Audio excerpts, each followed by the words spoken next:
Apakah Allah anak, dalam hal ini Tuhan Yesus, tetap maha hadir saat mengosongkan diri? Jawaban saya, tidak. Tapi yang percaya Yesus tetap maha hadir saat pengosongan diri, biasanya gunakan Yohanes 1 ayat 18. Intinya di situ mereka pahami saat Yesus melayani di bumi, menyatakan Bapa, ia tetap ada di sorga, di pangkuan Bapa. Seandainya kata depannya di sini adalah N, yang kemudian diikuti kasus datif, maka benarlah Allah anak itu maha hadir. Saya setuju dalam pengosongan diri, Tuhan Yesus tetap maha hadir, dia ada berjalan kaki di bumi dan dia tetap maha ada di sorga di pangkuan Bapa. Kalau kata depannya ini adalah N dan diikuti kasus datif dalam bahasa Yunani. Tetapi tidak begitu yang Alkitab terangkan. Yang Alkitab terangkan adalah kata depan es diikuti kasus akusatif.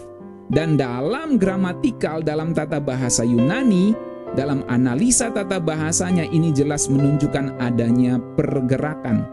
Adanya pergerakan monogenes theos, Allah yang tunggal, anak tunggal Bapa itu ke dalam pangkuan Bapa.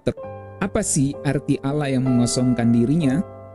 Apakah bayi Yesus tetap maha tahu, maha hadir, maha kuasa? Kristologi Natal seri yang ke-6. Saudara-saudara yang dikasihi dalam Tuhan, dalam Filipi 2 ayat 5-8 kita bisa baca, hendaklah kamu dalam hidupmu bersama menaruh pikiran dan perasaan yang terdapat juga dalam Kristus Yesus, yang walaupun dalam rupa Allah tidak menganggap kesetaraan dengan Allah itu sebagai milik yang harus dipertahankan, melainkan telah mengosongkan dirinya sendiri dan mengambil rupa seorang hamba dan menjadi sama dengan manusia. Dan dalam keadaannya sebagai manusia, ia telah merendahkan dirinya dan taat sampai mati, bahkan sampai mati di kayu salib. Kita akan membahas soal mengosongkan dirinya. Dalam dunia teologi, setidaknya ada dua pandangan pengosongan diri. Yang pertama, pengosongan diri dipahami sebagai ketambahan rupa manusia, di mana Allah anak tetap maha tahu, tetap maha kuasa, tetap maha hadir, hanya saja disembunyikan kuasanya atau kemahaannya. Tetapi sesekali kemahaannya itu akan ia gunakan. Itu pandangan yang pertama. Pandangan yang kedua mengatakan bahwa pengosongan diri itu ketambahan rupa manusia, tetapi Allah anak tidak maha untuk sementara waktu. Jadi kalau Allah anak itu, atau dalam hal ini Tuhan Yesus, lakukan mujizat, itu adalah kuasa dari Bapa oleh Roh Kudus yang bekerja melalui Tuhan Yesus. Karena Allah anak tidak maha untuk sementara waktu. Nah, saya mau kasih tahu, saya memilih pandangan ini dan saya tidak memilih pandangan yang pertama. Mari saya jelaskan lagi detailnya seperti ini, saudara-saudara. Kata mengosongkan diri itu dalam bahasa Yunaninya kenoo. Kalau kita lihat di sini dalam bahasa Inggrisnya made himself of no reputation. Kalau kita lihat kamusnya ini G2758, saudara perhatikan ini ya, G2758 di kamusnya ini jelas sekali kenoo. Saya kasih besar di sini dictionary. Oke, kenoo ya. G2758. Yang artinya to make empty, dan selanjutnya saya kasih tunjuk di slide saya saja. Oke? Saudara-saudara bisa lihat artinya mengosongkan diri, merendahkan, menetralkan, memalsukan atau meniru dalam arti membuat tidak berpengaruh, membuat tidak memiliki reputasi, membuat tidak berlaku. Itulah mengosongkan diri. Makanya kalau kita lihat gambarnya yang saya taruh di awal tadi, saudara-saudara bisa melihat ini gambar semacam ceret kendi ditumpah airnya, sehingga airnya menjadi tumpah dan ada kekosongan di dalam kendi ini. Itulah pengosongan diri. Dan ketika ada pengosongan diri, maka Allah bisa menjadi bayi manusia melalui proses kelahiran, kemudian bertumbuh besar dan akhirnya bisa kemanusiaannya mati di atas kayu salib. Nah, saudara-saudara yang dikasihi Tuhan, itulah kenosis, pengosongan diri.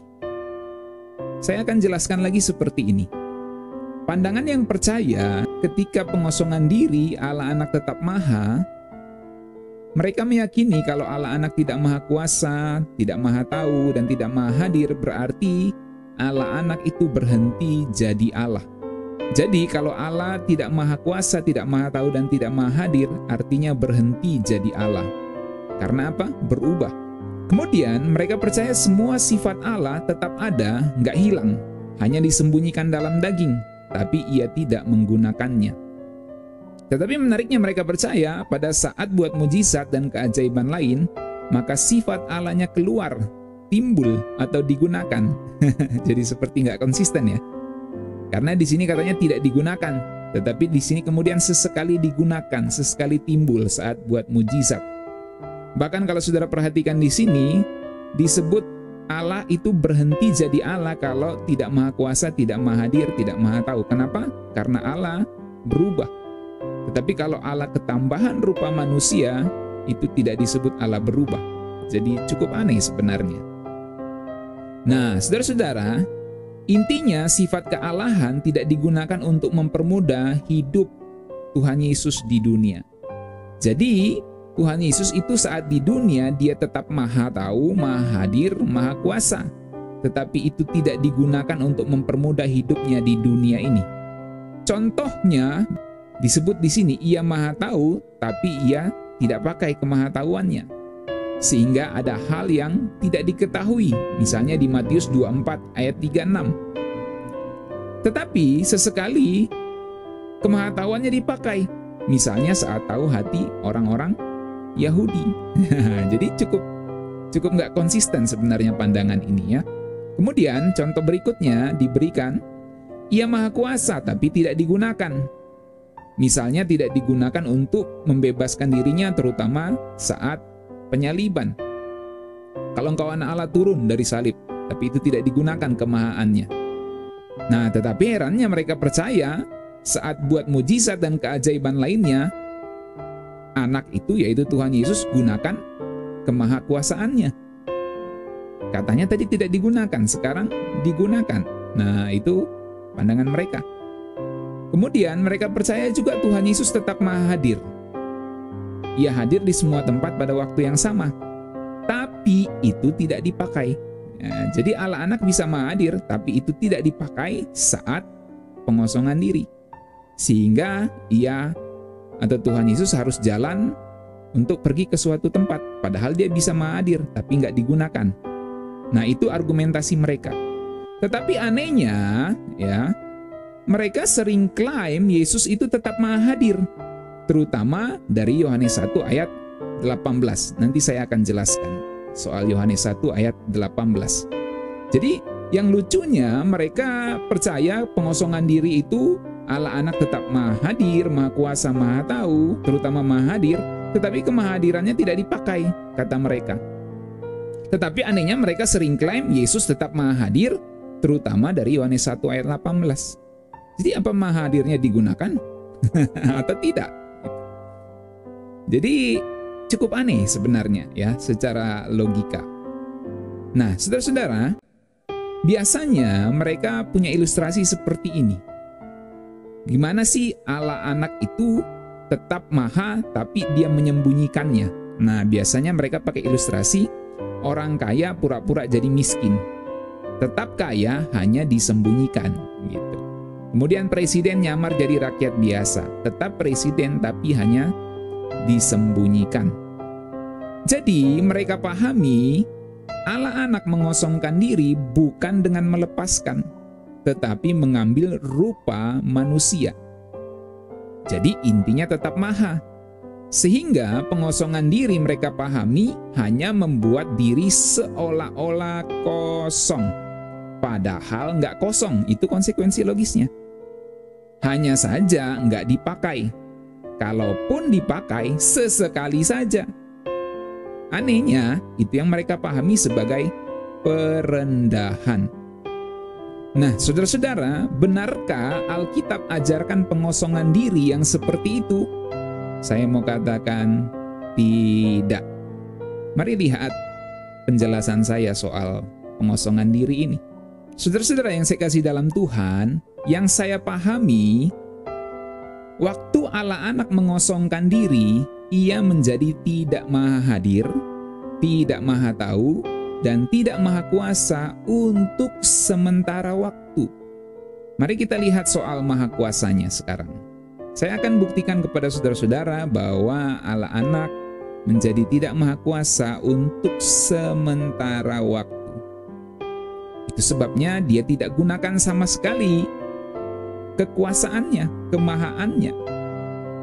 Karena saya percaya Allah anak itu tidak maha kuasa saat mengosongkan diri, maka kalau Tuhan Yesus itu atau Allah anak itu yang mengosongkan diri, menenangkan badai, melakukan mujizat, menyembuhkan orang sakit, membangkitkan orang mati, dan berbagai mujizat yang lain, itu bukan kuasanya sebagai Allah anak. Tapi itu kuasa Allah Bapa, tentu dengan Roh Kudus-Nya yang bekerja melalui Tuhan Yesus. Dengan kata lain, Tuhan Yesus mendapat karunia dari Bapa dalam keadaannya sebagai manusia. Kenapa bisa begitu? Karena Allah anak sedang mengosongkan diri. Jadi nggak maha untuk sementara waktu. Gak heran, Yesus sendiri bilang ia mengusir setan dengan kuasa Roh Allah atau kuasa Roh Kudus. Ini Yesus sendiri yang bilang loh. Dalam Matius 12 ayat 28, tetapi jika aku mengusir setan dengan kuasa Roh Allah, maka sesungguhnya kerajaan Allah sudah datang kepadamu. Perhatikan, aku mengusir setan dengan kuasa Roh Allah, dengan kuasa Roh Kudus, bukan kuasa Roh Allah anaknya. Ini Tuhan Yesus sendiri yang ngomong ya. Gak heran juga khotbah perdana Rasul Petrus saat dipenuhi Roh Kudus di peristiwa Pentakosta itu seperti ini khotbahnya. Salah satunya saya kutip di Kisah Rasul 2 ayat 22. Hai orang-orang Israel, dengarlah perkataan ini. Yang aku maksudkan ialah Yesus dari Nazaret, seorang yang telah ditentukan Allah dan yang dinyatakan kepadamu dengan kekuatan-kekuatan dan mujizat-mujizat dan tanda-tanda yang dilakukan oleh Allah dengan perantaraan Dia. Allah di sini jelas menunjuk pada Bapa, saudara-saudara. Bapa. Ya. Dan Dia di sini jelas menunjuk pada Yesus. Jadi, mujizat-mujizat dan tanda-tanda itu dilakukan oleh Allah, bukan oleh anak. Memang oleh anak yang menjadi pelakunya di bumi, tetapi kuasanya itu berasal dari Bapa, bukan dari anak sendiri.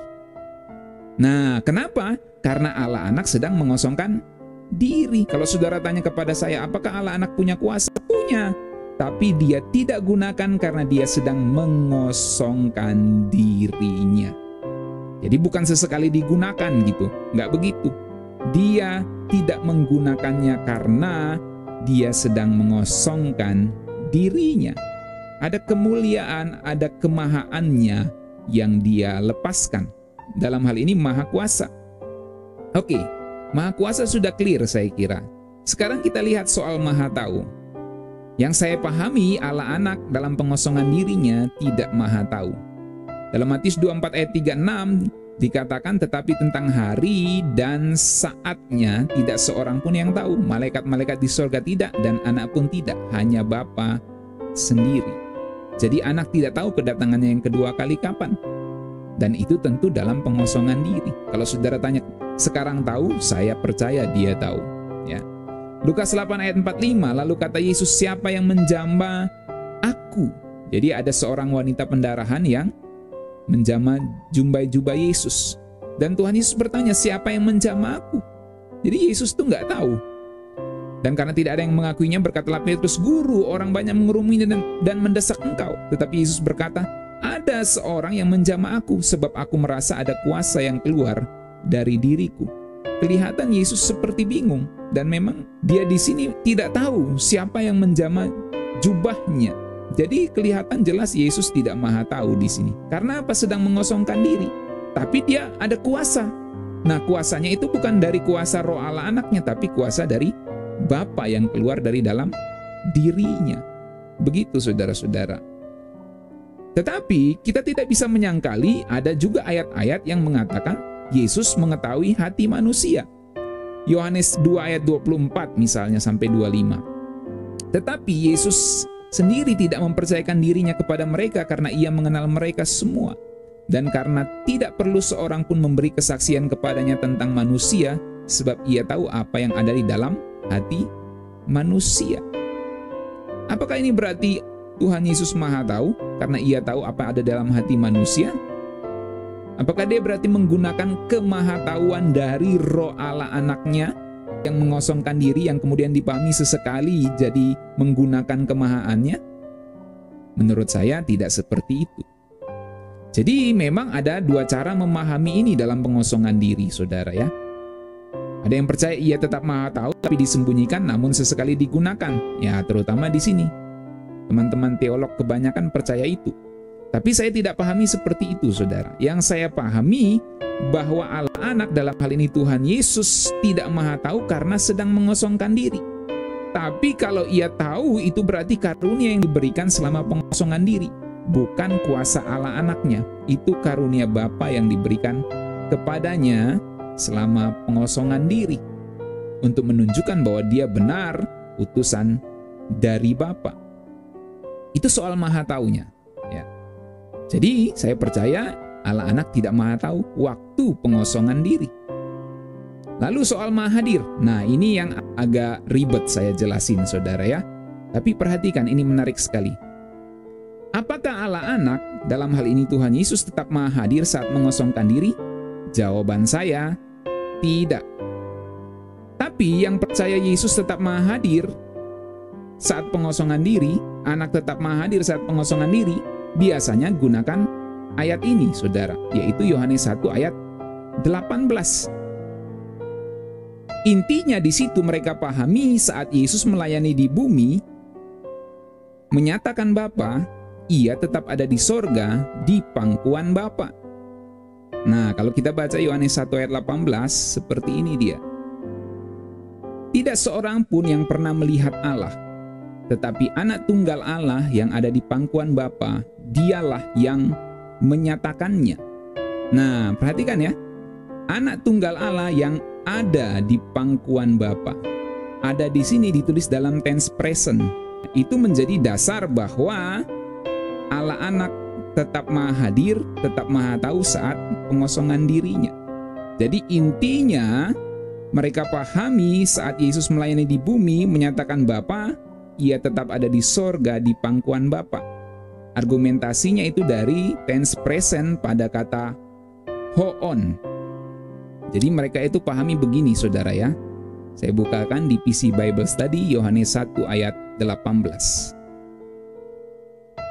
Saudara perhatikan, tidak seorang pun pernah melihat Allah, tetapi Allah yang tunggal, ya, monogenes theos, hoon, nah sini yang ada, ini yang ada, kata adanya ini, ya, on, ya ini tulisan Yunaninya, ini adalah kata kerja, saudara, yang ditulis dalam tense present. Perhatikan ini, verb, P-nya ini present, dan selanjutnya aktif dan selanjutnya. Jadi saudara perhatikan ini present. Kata ada dalam bahasa Indonesianya, ya, dalam Alkitab bahasa Indonesia ada, ini bahasa Inggrisnya is, hoon, dalam bahasa Yunani itu ditulis dalam tense present. Jadi maksudnya anak monogenes theos, Allah yang tunggal ini ada di pangkuan Bapa. Nah, mereka terjemahkan kan seperti itu, di pangkuan Bapa. Benarkah di pangkuan Bapa? Ternyata kurang tepat. Saya kembali kasih tahu bahwa intinya mereka pahami saat Yesus melayani di bumi menyatakan Bapa, ia tetap ada di sorga di pangkuan Bapa. Artinya Yesus tetap Maha hadir. Argumentasinya tadi dari tense present pada kata hoon. Nah, benarkah argumentasi seperti itu? Nah, di sini saya mau perlu terangkan kepada saudara-saudara, ya, argumentasi saya bahwa memahami Allah anak tetap maha hadir dari Yohanes 1 ayat 18 itu tidak benar. Sebab kalau kita menafsir saudara, kita perlu ngerti ada analisa leksikal, arti kata, analisa gramatikal, tata bahasa, analisa konteks yang menunjukkan apa yang dibicarain di ayat sebelum dan sesudahnya. Kadang ada historis kulturalnya. Lalu ada analisa teologis, gimana di pasal lain soal Tuhan Yesus itu misalnya. Lalu di kitab lain jelaskan soal itu gimana gitu. Misalnya soal kemahadiran itu gimana dijelaskan dan lain-lain ya. Jadi ini perlu dianalisa.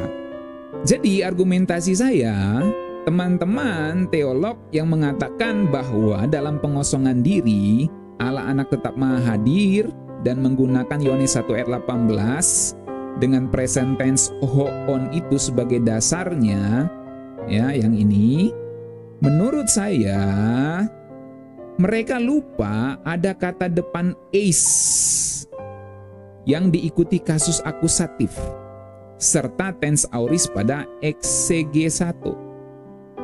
Saya jelaskan dulu. Kata depan eis diikuti kasus akusatif itu memberi kesimpulan adanya Allah anak, dalam hal ini Allah anak yang telah berinkarnasi yang diarahkan ke dada Bapa. Dalam hal ini kalau di konteksnya adanya firman Allah yang tunggal yang diarahkan ke dada atau ke pangkuan Bapa. Itu artinya titik awal present tense hoon adalah pada saat firman yang inkarnasi, di mana sudah bukan hanya roh tetapi roh plus tubuh, itu naik ke sorga. Sehingga dapat diterjemahkan Allah yang tunggal yang ada terus-menerus ke dalam dada Bapa, Ia yang telah menyatakannya. Kalau kita bawa ke dalam bentuk partisipal hoonnya itu, begini kalimatnya jadinya. Saat Ia ada terus-menerus ke dalam dada Bapa, Ia telah menyatakannya. Simpelnya gini, saat Tuhan Yesus naik ke sorga, ya, telah naik ke sorga, maka Ia telah menyatakan Bapa. Artinya tugasnya sudah selesai. Itu jelas sekali sesuai dengan analisa teks dan konteks serta analisa gramatikalnya, saudara-saudara. Jadi kita tidak bisa hanya melihat kata hoon, partisipal di hoon, tidak bisa begitu. Kita harus melihat kata depan es diikuti kasus akusatif. Oke, saya terangkan sekarang dari PC Bible Study. Perhatikan ini saudara. Ini hoon yang berkasus present tense tadi, ya, present participle. Setelah kata hoon ini, ya, yang ada, kalau dalam bahasa Indonesia yang ada hoon, yang ada di pangkuan Bapa, kalau dalam bahasa Indonesia. Nah, dalam bahasa Yunani itu sebenarnya bukan di pangkuan Bapa, tetapi eiston kolpon, ke dalam dada Bapa. Jadi ini bukan kata depan n dalam bahasa Yunani, bukan. Kalau kata depan n baru dia bisa berarti di dalam pangkuan Bapa. Itu baru benar bahwa memang Allah anak tetap maha hadir waktu dia mengosongkan diri. Tetapi ini bukan kata n yang digunakan. Yang digunakan adalah kata depan eis, saudara-saudara. Eis yang kemudian diikuti kasus akusatif ton kolpon di dada Bapa atau ke dalam dada Bapa, itu menunjukkan adanya pergerakan. Saya kasih tunjuk dulu ya. Ini eis. Perhatikan ini eis. Ini bahasa pembacaannya. Ini PA kodenya. Saya klik PA. Itu P-nya adalah preposisi. Perhatikan. Kata depan preposisi itu A-nya kasus akusatif. Makanya nggak heran di ton kolpon ini kasus akusatif, saudara. Itu maksudnya. Kalau saudara melihat aplikasi seperti ini, ya. Saya kasih tunjuk kolpon. Kolpon ini bosom, dada, ya, atau yang diterjemahkan pangkuan. Kita lihat kasusnya apa. NMSA kodenya. Nah, noun maskulin singular akusatif. Perhatikan A yang terakhir ini. Akusatif, saudara. Jadi jelas sekali dada Bapa itu menjadi objek dari pergerakan Allah anak ke dalam dada Bapa. Itu maksudnya, karena dia akusatif maka ini objek, saudara ya. Ya, saya tutup dulu. Jadi karena dada Bapa itu objek, maka Allah anak itu menuju ke dada Bapa atau ke dalam dada Bapa. Dan itu ditunjukkan dengan kata depan eis ini. Nah, seandainya kata depannya di sini adalah en yang kemudian diikuti kasus datif, ya, misalnya dalam bahasa Yunani ini diikuti kasus datif bukan akusatif ini. Jadi misalnya ini a-nya diganti jadi d, ya, tentu akan berubah ini kalimatnya, katanya akan berubah. N diikuti kasus datif, maka benarlah Allah anak itu maha hadir. Saya setuju dalam pengosongan diri, Tuhan Yesus tetap maha hadir, dia ada berjalan kaki di bumi dan dia tetap maha ada di sorga di pangkuan Bapa. Kalau kata depannya ini adalah en dan diikuti kasus datif dalam bahasa Yunani. Tetapi tidak begitu yang Alkitab terangkan. Yang Alkitab terangkan adalah kata depan eis diikuti kasus akusatif. Dan dalam gramatikal, dalam tata bahasa Yunani, dalam analisa tata bahasanya ini jelas menunjukkan adanya pergerakan. Adanya pergerakan monogenes theos, Allah yang tunggal, anak tunggal Bapa itu ke dalam pangkuan Bapa terus-menerus. Itu menggambarkan hubungan Bapa dengan anak, firman yang inkarnasi itu terus-menerus akrab. Dan anak yang terus-menerus ke dalam Bapa ini, yang terus-menerus akrab dengan Bapa, atau firman yang telah menjadi manusia itu yang terus-menerus akrab dengan Bapa itu, itulah yang telah menyatakan Bapa kepada kita, head declare him. Dan itu berkasus auris, artinya telah selesai. Nah, saya kasih tunjuk di sini kasusnya V3SAMI. Ini saya kecilin, perhatikan saudara ya. Nah, jadi A, saya hapus dulu biar rapi. Perhatikan, di sini verb, ya, orang ketiga tunggal 3S ini, A-nya auris. Ini MI-nya itu middle voice indikatif gitu. Ini I-nya indikatif, M-nya middle voice. Jadi tense-nya itu auris ini. Auris itu artinya telah terjadi atau telah menyatakannya dalam hal ini, ya. Jadi saudara-saudara, kalau kita mau buat sederhana begini, dari analisa penjelasan saya itu begini, ya, sederhananya. Yohanes 1 ayat 18 diterjemahkan gini, Allah yang tunggal, monogenes theos. Perhatikan ini ya, monogenes theos. Allah yang tunggal. Ini theos ya, Allah. Monogenes tunggal, Allah yang tunggal. Hoon yang ada, hoon ini yang ada. Di sini dia, ya. Yang ada terus-menerus. Kenapa terus-menerus? Karena tense-nya present. Ini present-nya hoon ini. Nah, lalu perhatikan di sini bukan kata depannya en yang diikuti kasus datif, bukan begitu. Tapi kata depannya adalah eis yang diikuti kasus akusatif. Sehingga dalam tata bahasa Yunani terjemahannya bukan di dalam dada Bapa atau di dalam pangkuan Bapa, tetapi ke dalam dada Bapa, ke dalam pangkuan Bapa. Nah, anak atau Allah yang tunggal yang ada terus-menerus ke dalam dada Bapa inilah, ya, Allah yang tunggal yang ada terus-menerus ke dalam dada Bapa, Ia yang telah menyatakannya. Maka kalau kita buat dalam kalimat participle begini, saat Ia atau saat Allah anak itu, ya, atau firman yang inkarnasi itu ada terus-menerus ke dalam dada Bapa, Ia telah menyatakannya. Artinya saat dia telah naik ke sorga, dikatakan Ia telah menyatakannya. Sudah selesai. Itu saudara-saudara ya. Jadi pengertiannya bukan saat Allah anak ada di sorga, di pangkuan Bapa, dia tetap ada di bumi. Bukan begitu pengertiannya. Karena kuncinya itu ada di kata depannya ini saudara. Ke dalam, bukan di dalam. Nah, kalau saya kasih tunjuk dalam bahasa Yunani itu gini. Ya, ini rumus bahasa Yunani, saudara ya. Saudara-saudara perhatikan. Eis kata depan is diikuti akusatif. Nah, ini saudara perhatikan, the spatial function of preposition, ya. Jadi kata depan is diikuti kasus akusatif itu menunjukkan adanya pergerakan dari luar ke dalam. Ya, sekali lagi dari luar ke dalam itu is diikuti a. Is diikuti kasus akusatif dari luar ke dalam. Makanya diterjemahkan ke dalam. Nah, kata depan di Yohanes 1 ayat 18 itu is yang diikuti kasus akusatif tadi, ya kan? PA ini preposition akusatif. Ya, saya nggak ngarang saudara ya, saya kasih tunjuk ini dari bahasa aslinya. Nah, saudara bisa lihat sekarang. Itu dalam rumus bahasa Yunani, analisa gramatikalnya. Jadi kalau is diikuti kasus akusatif, itu ada pergerakan dari luar ke dalam. Nah, Yohanes 1 ayat 18 bukan n plus datif, di dalam, statis. Ya.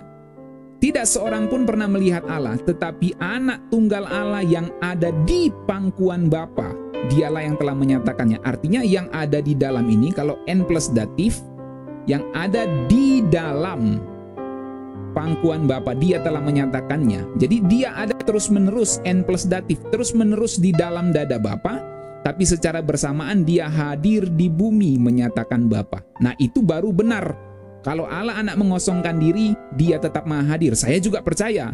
Kalau Yohanes 1 ayat 18 ini menggunakan kata n.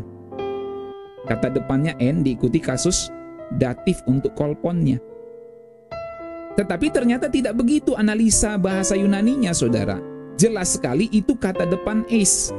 Dan dalam tata bahasa Yunani yang disepakati oleh para ahli bahwa kata depan is diikuti akusatif itu jelas menunjukkan arah pergerakan ke dalam. Ya. Ini dia ya, ke dalam. Dan memang harusnya diterjemahkan secara tepat itu ke dalam pangkuan Bapa. Itu harusnya seperti itu. Nah, dan itu jelas sesuai dengan konteks Yohanes 1 ayat 18, saudara.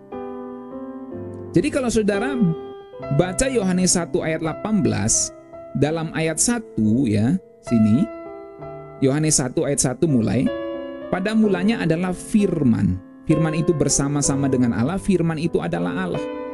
Nah, ini menunjukkan kekekalan firman itu bersama dengan Bapa. Kemudian dimulai firman itu datang ke dunia berinkarnasi. Dan itu kemudian mencapai puncaknya ya, penjelasan inkarnasinya di Yohanes 1 ayat 14. Firman itu telah menjadi manusia dan diam di antara kita. Dan kita telah melihat kemuliaannya, yaitu kemuliaan yang diberikan kepadanya sebagai anak tunggal Bapa penuh kasih karunia dan kebenaran. Kalau saudara selidiki dalam Alkitab, kemuliaan Tuhan Yesus itu jelas berhubungan dengan kebangkitannya dari antara orang mati. Jelas sekali. Nah, saya tidak perlu jelaskan panjang di sini. Lalu kemudian di ayat 18, yang tadinya roh saja, jadi di Yohanes 1 itu roh saja, ya, Yohanes 1 roh saja. Kemudian Yohanes 1 ayat 14 ditegaskan lagi roh plus tubuh, ya, daging. Itu dimulai di Yohanes 1 ayat 14. Lalu di ayat 18, tidak seorang pun pernah melihat Allah, tetapi anak tunggal Allah, Allah yang tunggal yang ada di pangkuan Bapa. Nah, ini saya kasih naik dulu sedikit. Anak yang tunggal yang ada di pangkuan Bapa. Ini ya. Harusnya yang ada ke dalam pangkuan Bapa. Yang ada terus-menerus ke dalam pangkuan Bapa. Dialah yang telah menyatakannya. Siapa yang menyatakan Bapa kepada manusia? Roh plus tubuh, firman plus daging. Gitu. Jadi roh plus tubuh artinya setelah inkarnasi. Maka dia yang menyatakan Bapa ini adalah roh plus tubuh. Roh Allah anak plus tubuh manusia Yesus Kristus itu. Dan roh Allah anak plus tubuh itu telah naik ke dalam pangkuan Bapa. Tetapi anak tunggal Allah yang ada ke dalam pangkuan Bapa, roh plus tubuh, dialah yang menyatakannya. Itu paling tepat sesuai analisa konteks dan analisa gramatikalnya, saudara. Jadi kalau kita mau gambarkan Yohanes 1 itu grafiknya seperti huruf U. Yohanes 1 ayat 1 sampai 18 saudara ya. Grafiknya seperti huruf U, seperti gini. Nah, ini Yohanes 1 ayat 1. Kemudian Yohanes 1 ayat 14 mulai di sini. Nah, lalu Yohanes 1 ayat 18. Di sini dia roh saja. Ya. Di sini roh plus manusia, roh plus tubuh, R plus T, saya singkat gitu. Di sini R plus T naik ke dalam dada Bapa. R plus T ini naik ke dalam dada Bapa atau menuju ke dada Bapa. Itu maksudnya. Jadi grafiknya seperti itu, saudara-saudara. Oke. Nah, maka jelas sekali dari tata bahasa Yunaninya, kuncinya itu bukan hanya di hoon, tetapi di es plus akusatif, bergerak ke dalam. Nah, jadi sederhananya gini saudara ya. Saya ulangi. Bahwa teman-teman yang percaya Allah anak itu tetap maha hadir dengan menggunakan Yohanes 1 ayat 18. Waktu Allah anak mengosokkan diri, dia tetap maha hadir. Ya, menurut saya teman-teman teolog itu lupa ada kata depan es yang diikuti kasus akusatif. Es yang diikuti kasus akusatif jelas menunjukkan adanya Allah anak yang diarahkan ke dada Bapa seperti gambar ini, ya. Dari luar ke dalam dada Bapa. Dari luar ke dalam. Ada pergerakan, saudara-saudara. Nah, makanya saya percaya Allah anak tidak maha hadir waktu pengosongan diri. Gitu, saudara. Jadi kalau menggunakan Allah anak tetap maha hadir dengan Yohanes 1 ayat 18, saya rasa tidak tepat, ya. Tidak seperti itu. Karena pengertiannya Allah yang tunggal yang ada terus-menerus ke dalam dada Bapa, Ia yang telah menyatakannya. Dalam bentuk partisipalnya, saat Ia ada terus-menerus ke dalam dada Bapa, Ia telah menyatakannya. Jadi bukan saat Ia ada di sorga, Ia ada di bumi, bukan gitu. Kalau Ia ada di sorga, Ia ada di bumi, maka kata depannya harus N diikuti kasus datif. Tapi karena kata depannya es diikuti kasus akusatif, artinya Allah anak tidak ada di sorga waktu dia ada di bumi, tetapi dia naik ke sorga, ke dalam pangkuan Bapa. Maka orang oknum atau subjek atau Yesus yang naik ke pangkuan Bapa inilah yang telah menyatakan Bapa kepada kita. Makanya ditulis dalam tense auris, eksege satunya, ya, tense auris. Di sini bukan tense present, eksege satunya, tetapi tense-nya auris. Karena apa? Karena setelah menyatakannya, barulah ia terus-menerus ke dalam dada Bapa. Itu yang pengertian dari gramatikalnya, saudara ya. Nah, kita lihat lagi analisa teologisnya. Kita bisa bandingkan di Yohanes 6 ayat 62. Ada kata N dengan kasus imperfect, ya. N di situ bukan kata depan tetapi kata kerja, ya. Yohanes 6 ayat 62. Saya bacakan di bahasa Indonesianya dulu. Yohanes 6 ayat 62. Dan bagaimanakah jika kamu melihat anak manusia naik ke tempat di mana sebelumnya ia berada? Jelas sekali kan? Bahwa Allah anak itu tidak maha hadir. Bagaimanakah jika kamu melihat anak manusia naik ke tempat di mana sebelumnya ia berada? Kalau anak manusia ini manusianya saja naik ke tempat di mana sebelumnya ia berada. Pernahkah manusia Yesus itu ada di sorga? Nggak pernah. Manusia Yesus itu mulai ada di Bethlehem saat peristiwa Natal. Jadi anak manusia dalam hal ini manusia Yesusnya itu tidak pernah ada di sorga. Tapi kalau disebut anak manusia naik ke tempat di mana ia sebelumnya berada, artinya memang Allah anaknya itu sekarang tidak ada di sorga. Makanya nanti Allah anaknya itu akan naik ke tempat di mana sebelumnya ia berada. Kalau Allah anak tetap ada di sorga saat ia ada di bumi, maka perkataan Tuhan Yesus ini tidak benar jadinya. Jadi kalau kita menafsirkan Yohanes 1 ayat 18, hoon di Yohanes 1 ayat 18 itu yang ada di pangkuan Bapa, kita tafsirkan bahwa Yesus itu tetap ada di sorga waktu dia menyatakan Bapa di bumi, ya. itu akan bertentangan dengan Yohanes 6 ayat 62. Sebab Tuhan Yesus ngomong di sini, anak manusia naik ke tempat di mana ia sebelumnya berada. Artinya sekarang ia tidak ada di sana, tetapi nanti akan naik. Kan begitu logikanya. Kalau kita lihat dalam teks Yunaninya begini, saudara. Anabainonta hopo en toproteron. Ya. Perhatikan ini. Asken up, naik, where he was, di mana ia ada sebelumnya. Jadi he was di sini en, ya. Ini berkasus imperfect, saudara. Saya bukakan. Perhatikan kodenya. Ini verb, ya, kata kerja. 3S ini orang ketiga tunggal. I-nya ini imperfect. Nah, apa imperfect? Imperfect itu sederhananya dulu sedang. Imperfect itu adalah present tense-nya zaman dulu, ya. Dulu sedang. Jadi kalau mau diterjemahkan sederhana itu gini dia jadinya. Bagaimana jika kamu melihat anak manusia naik ke tempat di mana dulu ia sedang berada. Dulu ia sedang berada.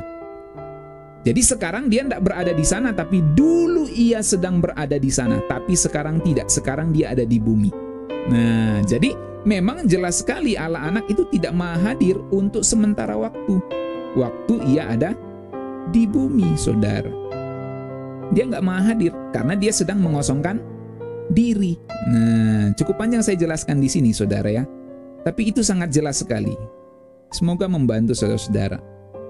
Nah, yang percaya Yesus tetap maha hadir saat pengosongan diri biasanya juga gunakan ayat ini, yaitu Yohanes 3 ayat 13. Intinya dalam terjemahan bahasa Inggris ada kalimat which is in heaven, yang ada di dalam sorga. Kita baca dulu Yohanes 3 ayat 13 ya. Ini biasa jadi argumentasi mereka juga yang saya baca di komentari-komentari, saudara ya. Yohanes 3 ayat 13. Kalau saudara baca penafsiran-penafsiran, komentari-komentari, saudara akan menemukan ya, mereka merujuk ke Yohanes 3 ayat 13.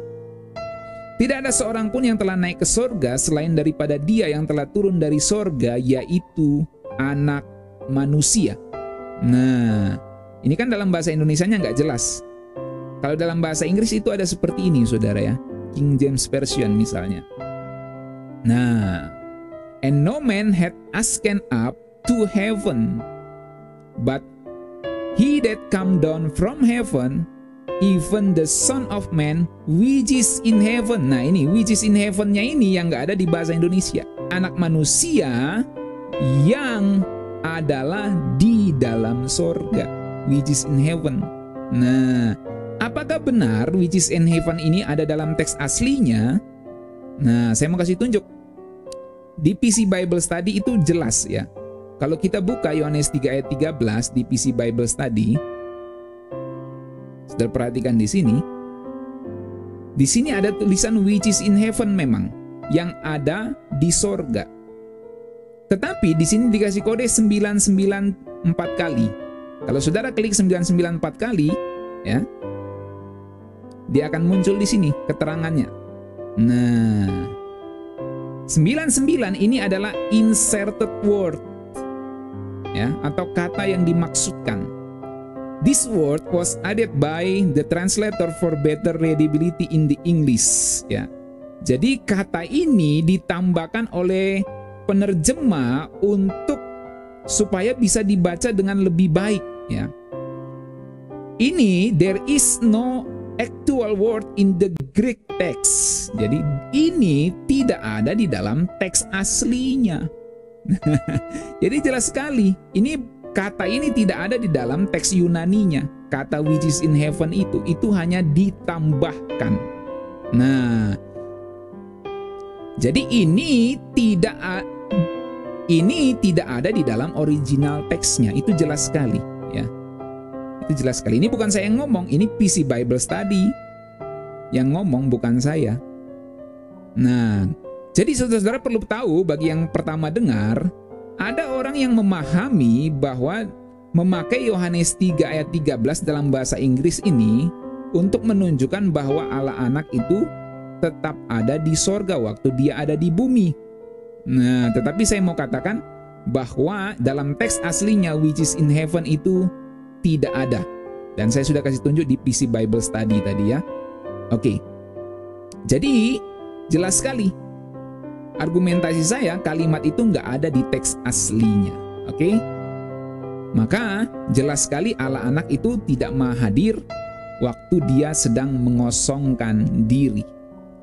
Soal kepenuhan Allah di dalam Yesus. Biasanya teolog percaya Yesus tetap maha dari Kolose 1 ayat 9 dan Kolose 2 ayat 9. Yang saya pahami tidak begitu. Kuncinya adalah memahami titik present tense dari kata berdiam yang perlu dipahami dengan benar.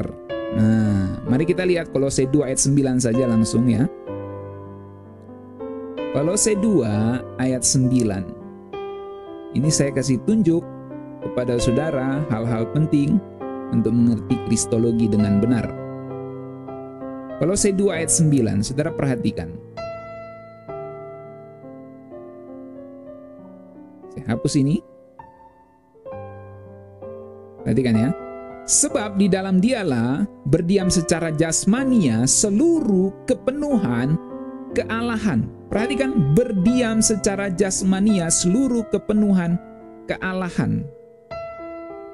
Kata berdiam di sini ditulis dalam tense present, saudara. Ya. Nah, pertanyaannya adalah, apakah berarti sejak Tuhan Yesus menjadi bayi, itu berdiam secara jasmania seluruh kepenuhan kealahan? Waktu dia masih bayi? Menurut saya tidak. Karena ada pengosongan diri. Kalau kita melihat dalam bahasa Yunaninya, saya bukakan ya. Kolose 2 ayat 9. Ya, saya buka dalam King James-nya. Ya. Perhatikan ini. For in him dwelt, ya, perhatikan dwelt di sini dalam bahasa Yunaninya G2730. Saya buka dulu kamusnya, ya. Perhatikan G2730 kodenya. Ini di sini. Bahasa Yunaninya katoikeo. Saya kasih tunjuk dulu kamusnya, tertutup dengan saya. Nah, ini ya. Katoikeo G2730. Yang artinya to host permanently. That is reside dan lain-lain. Kemudian coba kita lihat tense-nya. Kita buka di sini saja ya. Kolose 2, Filipi, Kolose pasal 2 ayat 9. Oke, saya bukakan. Kita coba lihat tense dari present itu, saudara ya. Nah, ini ya. Katoike G2730 ini. Dwell. Lihat kodenya, verb, orang ketiga tunggal, P, present. Ini dia ya, present. Oke, jadi berdiam terus-menerus secara jasmania seluruh kepenuhan kealahan. Itu artinya. Jadi kalau mau diterjemahkan dalam bahasa Indonesia gini dia, saudara ya. Saya sedikit membantu saudara untuk mengerti bahasa asli Alkitab. Perhatikan ini. Sebab di dalam dialah berdiam terus-menerus, karena tense-nya present. Berdiam terus-menerus secara jasmania seluruh kepenuhan kealahan. Nah, sekarang kita lihat kata kepenuhannya. Perhatikan kata kepenuhannya di sini adalah fullness. Ini adalah pleroma. Ya, kalau saya klik di sini 4138 ini pleroma. Ya. To fill up, fulfilling, fullness. Ya, artinya penuh. Ya, itu pleroma kata bendanya. Kalau kata kerjanya itu pleroo. Kata bendanya pleroma. Dan dalam bahasa Yunani lawan katanya atau antonimnya itu adalah kenoo, mengosongkan diri. Nah, kalau saudara nggak percaya, saya perlihatkan di word study-nya ya. Perhatikan di sini. Kolose 2 ayat 9. Ini berdiam tadi, fullness 4138. Saya klik G4138, pleroma. Saya kasih tunjuk di sini ya, pleroma itu di strong. Coba saya kasih lihat di word study, saudara perhatikan.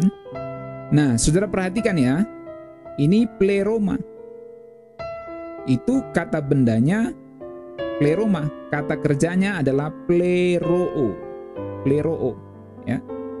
Nah, kalau kita lihat kenosis ya, saya balik ke Filipi 2 ayat 7 ya. Perhatikan Filipi 2 ayat 7 sekarang. Kata kenoo, kenosis. Nah, saudara perhatikan. Kenoo ya. Yang terjemahannya adalah pengosongan diri. Kalau saudara lihat ke bawah dalam word study, antonimnya adalah pleroo. Lawan katanya adalah pleroo. Ya, jelas sekali? Oh, ini tidak kelihatan mungkin ya. Oke. Coba saya hilangkan dulu saya.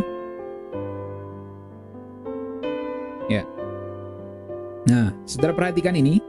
Saya hilangkan diri saya. Di sini antonimnya adalah pleroo, ya. Ini kalau saudara lihat ke atas, kenoo. Ini adalah pengosongan diri, kenoo. Lawan katanya adalah antonimnya adalah pleroo. Kepenuhan. Oke? Pleroo itulah yang kemudian menjadi pleroma dalam kata bendanya. Pleroo itu kata kerjanya.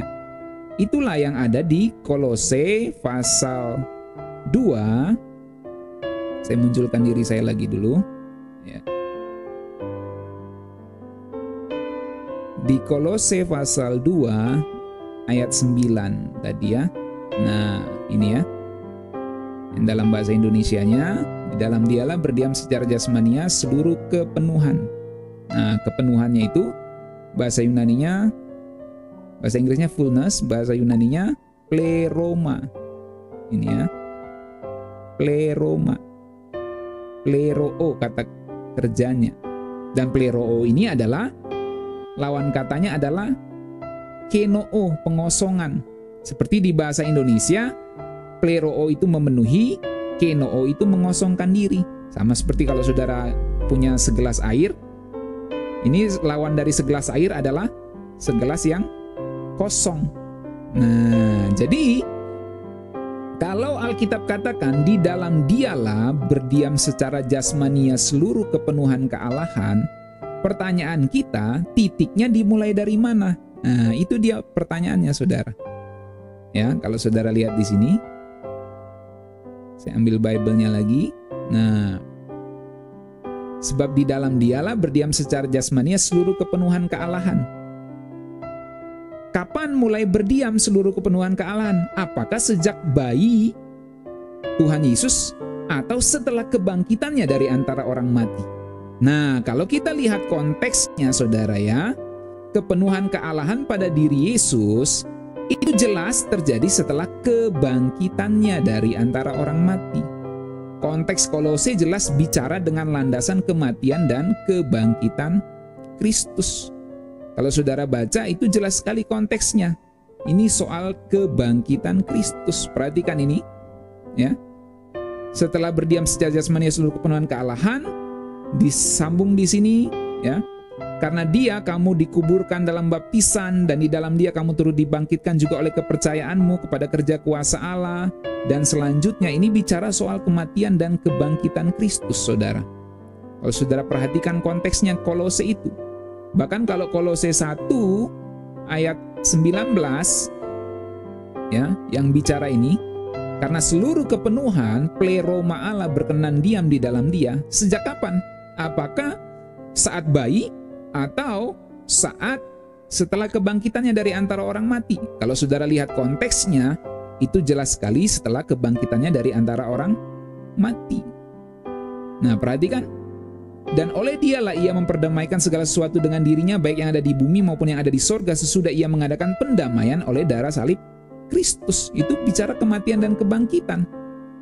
Dan kalau saudara baca lagi, itu jelas semua bicara kematian. Konteks atau landasan bicara ini semua adalah kematian dan kebangkitan Kristus. Ini yang saya tulis di slide saya. Jadi, apakah kepenuhan Allah berkenan diam di dalam Tuhan Yesus? Ya, benar. Tapi apakah waktu masih bayi?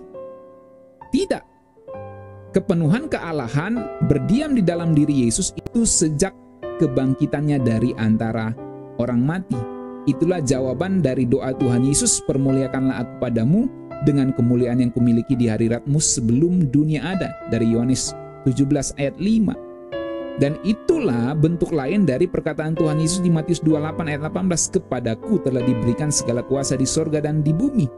Itu setelah kebangkitannya dari antara orang mati. Dan itulah dalam bahasa Kolose ini, berdiam dalam dirinya secara jasmania seluruh kepenuhan kealahan. Dan kepenuhan itu pleroma, yang kata kerjanya pleroo. Dan pleroo itu lawan katanya atau antonimnya adalah kenoo, yaitu pengosongan diri.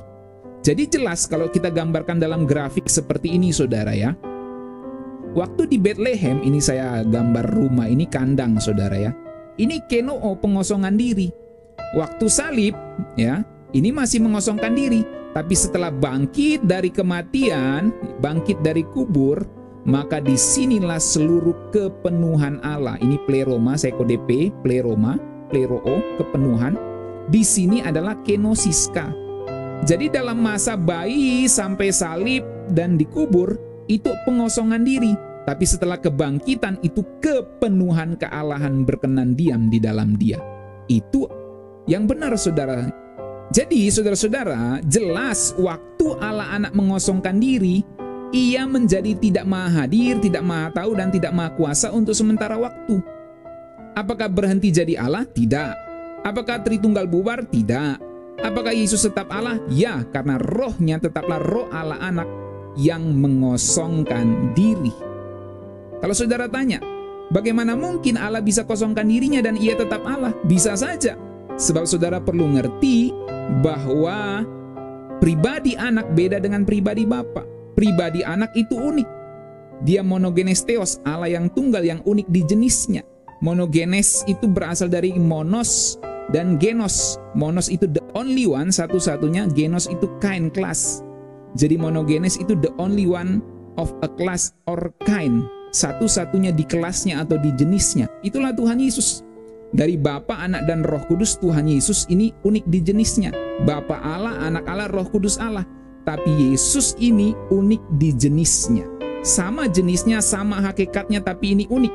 Karena dia unik, maka anaklah yang berinkarnasi. Bukan Bapa dan Roh Kudus yang berinkarnasi. Bapa dan Roh Kudus tidak mengosongkan diri, bahkan menurut saya tidak bisa mengosongkan diri, tapi anak bisa mengosongkan dirinya, bisa melepaskan kemahaannya untuk sementara waktu demi tugas penyelamatan. Itulah Allah Tritunggal, saudara yang benar. Itu sebabnya kita pahami kealahan Yesus bukan pada mahanya, tetapi pada rohnya yang adalah roh Allah anak. Jadi walaupun dia mengosongkan diri, Tuhan Yesus itu tetap Allah. Yohanes 4 ayat 24 katakan Allah itu roh. Kenapa ditegaskan Allah itu roh dan kita harus menyembahnya? Bukankah malaikat juga roh? Jawaban saya, Allah itu roh karena mau dijelaskan ia adalah Allah karena rohnya adalah roh Allah. Dalam hal ini, kalau untuk Yesus roh Allah anak, pencipta. Jadi roh Tuhan Yesus tetap roh Allah anak. Gak heran di Ibrani 1 ayat 5-6 dibuat perbandingan antara anak dan para malaikat. Ketika anak turun ke dunia, semua malaikat harus menyembahnya. Jadi jelas anak itu tetap Allah. Saudara bisa baca di situ. Ya, Ibrani 1 ayat 5-6. Kita bisa juga tahu Yesus tetap Allah walaupun sudah kosongkan dirinya, itu dari Filipi 2 ayat 6 yang dalam teks aslinya menunjukkan ia selalu berada dalam rupa Allah. Kata huparkon dalam bahasa Yunani yang dalam bahasa Inggris diterjemahkan being, itu ditulis dalam bentuk present tense. Kalau saudara lihat Filipi 2 ayat 6 di sini. Nah, ada kata being di sini saudara ya. Ya. Kalau dalam bahasa Indonesia yang ada dalam rupa Allah, ya. Saudara lihat Filipi 2 ayat 6-nya, bahasa Indonesia. Yang walaupun dalam rupa Allah, ini ya. Yang walaupun dalam rupa Allah, ini tidak terlalu jelas. Tapi kalau dalam bahasa Inggris itu cukup jelas, ya. Ada kata being yang ada terus-menerus dalam rupa Allah. Ini kalau kita lihat tense-nya, ya, ini huparkon bahasa Yunaninya. Udah perhatikan tense-nya itu present ya, verb present. Ini dia P-nya. Present participle. Jadi Tuhan Yesus tuh terus-menerus berada dalam rupa Allah walaupun dia mengenakan tubuh manusia. Artinya memang dia tetap Allah karena rohnya adalah roh Allah anak. Walaupun dia mengosongkan diri, rohnya tetap roh Allah anak. Jadi kesimpulannya, saat roh Allah anak mengosongkan diri dan berinkarnasi menjadi bayi di Bethlehem, saya pahami ia tidak maha hadir, tidak maha kuasa, dan tidak maha tahu untuk sementara waktu. Itulah perendahannya, bukan membuat diri seolah-olah kosong padahal tidak kosong. Tetapi dia benar-benar kosong. Dia tidak maha hadir, tidak maha kuasa, tidak maha tahu untuk sementara waktu. Tapi dia tetap Allah karena kealahannya kita pahami bukan mahanya tetapi rohnya. Jadi itulah perendahan Kristus yang sebenarnya. Itulah pengosongan diri Kristus yang sebenarnya. Dan saya mau kasih tahu ini lebih sesuai dengan ajaran Alkitab. Kalau Allah anak tetap maha saat pengosongan dirinya, maka nggak ada spesifiknya, nggak ada signifikansinya, dan nggak ada signifikasinya pengosongan diri dan inkarnasi itu. Semuanya hanya sandiwara kalau tetap maha saat pengosongan diri. Peninggiannya di Filipi 2 ayat 9-11, kan dia mengosongkan diri, lalu setelah mengosongkan diri ditinggikan. Tapi kalau mengosongkan diri hanya membuat diri seolah-olah kosong padahal tidak kosong, maka peninggiannya itu hanya sandiwara. Kuasa yang diterimanya di Matius 28 ayat 18 itu hanya sandiwara. Kepadaku telah diberikan segala kuasa di surga dan di bumi. Tidak perlu dia ngomong gitu karena saat pengosongan diri pun dia tetap maha. Jadi itu hanya sandiwara. Doanya di Yohanes 17 ayat 5 pun juga hanya sandiwara. Ya Bapa, permuliakanlah aku padamu dengan kemuliaan yang kumiliki di hadiratmu sebelum dunia ada. Loh, kalau dia memang hadir ada, tetap ada di sorga dan tetap maha, tetap punya kemuliaan, tidak kekurangan satu apapun saat pengosongan diri, ya berarti doanya itu hanya sandiwara. Nah, itu celakanya kalau memahami pengosongan diri secara salah, saudara ya, secara tidak benar. Jadi, pesan Natal apa yang saya mau sampaikan dari pelajaran ini? Saudara-saudara yang saya kasih dalam Tuhan, ketika anak Allah mengosongkan dirinya sendiri, ia memulainya dengan sempurna. Ia menjalaninya dengan sempurna, dan ia mengakhirinya dengan sempurna di atas kayu salib. Kita dipanggil untuk menjadi seperti Tuhan Yesus. Filipi 2 ayat 5 mengatakan, hendaklah kamu dalam hidupmu bersama menaruh pikiran dan perasaan yang terdapat juga dalam Kristus Yesus. Dalam terjemahan bahasa Indonesia sehari-hari, hendaklah kalian berjiwa seperti Yesus Kristus. Menarik ya, kita harus berjiwa seperti Yesus Kristus. Filipi 2 mencatat Allah anak mengosongkan dirinya sendiri. Ia merendahkan dirinya untuk ditinggikan dalam diri manusia Yesus Kristus. Jadi inilah yang kita bisa pelajari, saudara-saudara. Merendahkan diri untuk ditinggikan. Efesus 5 ayat 21 firman Tuhan katakan, dan rendahkanlah dirimu seorang kepada yang lain di dalam takut akan Kristus. 1 Petrus 5 ayat 5, dan kamu semua rendahkanlah dirimu seorang terhadap yang lain, sebab Allah menentang orang yang congkak, tapi mengasihani orang yang rendah hati. Yakobus 4 ayat 10, rendahkanlah dirimu di hadapan Tuhan, dan Ia akan meninggikan kamu. 1 Petrus 5 ayat 6 mengatakan, karena itu rendahkanlah dirimu di bawah tangan Tuhan yang kuat, supaya kamu ditinggikannya pada waktunya. Inilah pelajaran dari pengosongan diri Allah anak yang kita bisa dapatkan. Selamat Natal 25 Desember 2020. Tuhan Yesus memberkati kita sekalian. Shalom.